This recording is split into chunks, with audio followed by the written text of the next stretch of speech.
فاك في مكان غلط.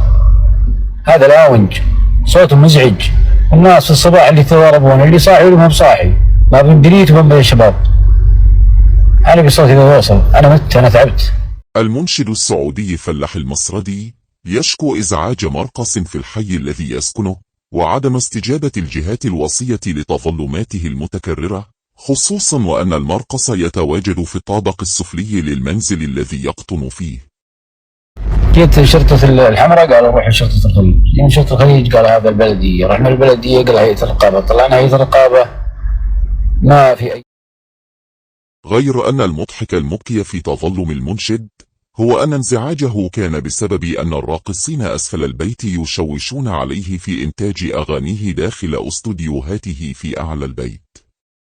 فما بالك إذن بمن يريد أن ينام ليرتاح، أو من يريد أن يقرأ القرآن أو يقيم الليل بجوار المرقص والاستوديو.